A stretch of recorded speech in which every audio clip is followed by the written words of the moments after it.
The Austin Police Department, along with other law enforcement agencies, are getting ready for National Night Out. That's right. National Night Out enhances the relationship between the community and law enforcement, bringing back really a true sense of community. Good day, Austin's Jessica Rivera joins us live from APD headquarters with more. Jessica, good morning. Jessica, thank you for that. Mater police say a canine officer helped with a large seizure of drugs Sunday. This is Lucky, who works with Officer Welch. In a traffic stop, the drugs they found included more than 3 pounds of marijuana, almost 100 doses of acid, more than 6 ounces of mushrooms, and a handgun. Police say this shows their efforts to keep drugs and guns from getting into the community with large-scale events in the area, such as ACL and Formula One, as well as increased drug trafficking.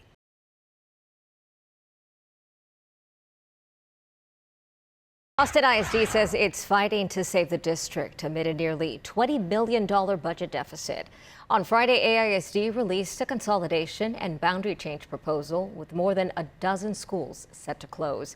AISD says over the past decade, they've lost more than 10,000 students. Under the proposed changes, 98% of schools would shift boundaries. 13 schools would close down, 11 of those being elementary schools. Fox 7 spoke with parents outside of Becker Elementary, one of the schools set to close. We work so close together. We're one. So for me, it's more like, are we going to move to the next place together? Is it going to be disrupted? So to hear that these kids could possibly be separated, we're not happy about it, and it's very sad. This morning, parents and students from Becker Elementary plan to walk to school together.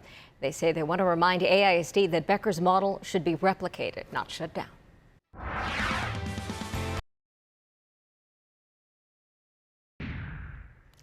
A Texas State University professor was fired for remarks he made off campus. Well, on Monday, a hearing for his full reinstatement was held. Fox 7 Austin's Katie Pratt has the story.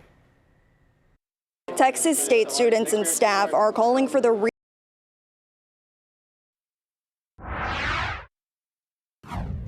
In health news this morning, being overweight and obesity are known risk factors for several types of cancer, including those affecting the breast, bowel, and liver. But new research suggests that for some obesity-related cancers, where fat is carried on the body may be as important as how much of it there is. Fox Medical Team's Dr. Mike joins us to talk more about this. Good morning, Dr. Mike. How are you today?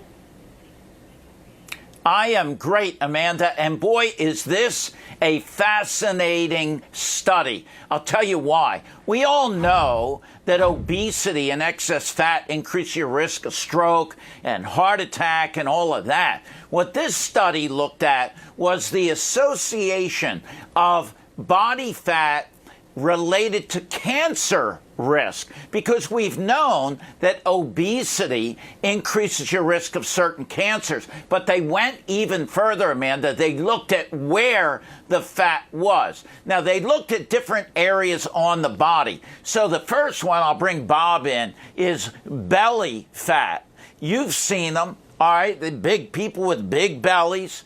All right, the other is buttocks fat, like a big old butt. All right, now that's a different place where the fat goes. There's visceral fat, where it's inside and surrounds the organs, and you can even get fat in your liver. It's called a fatty liver, and even in the pancreas. And what they found, Amanda, was that if you have that belly fat, it increased the risk of like 3 different cancers.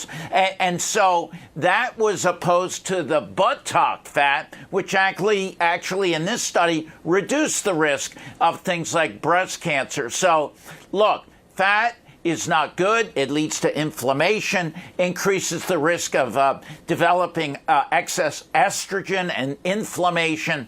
But this is a very interesting study. What is your advice to our viewers who may be dealing with obesity, overweight, risk factors? What do they do now? Do they go speak with their doctor, maybe talk about some of those very popular obesity-fighting drugs? What are the next steps? Because it's not always easy when you're at a certain point to be able to reduce that size. Right. So, look, if you have access to a healthcare provider, obviously you want to get someone to guide you through the shark-infested waters of healthcare. All right, maybe you would benefit from one of these weight loss drugs, the GLP-1 receptor agonist type medicines. They reduce inflammation, and there's plenty of studies showing that it reduces your risk of things like heart attack and stroke, and I'll bet you a reduction in cancer risk. So, if you don't have access, you've got to work on really trying to get that weight down by doing the right things, exercise, eating the right foods. And it's very, very, very hard to do the right thing. There's genetics involved. And again, it's not because you're not trying.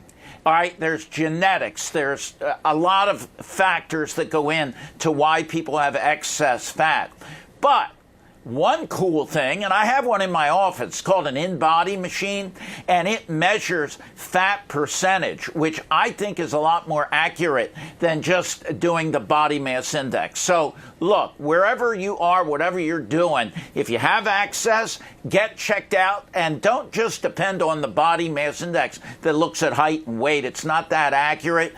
Many people are now going to things like fat percentage, waist circumference, things like that. And then you're going to live to 110 and you're going to be healthy, living life large. Like you are. That's what you're doing. I try, I mean, one day at a time. That's how we look at it. All right, Dr. Mike, thank you so much. We appreciate you.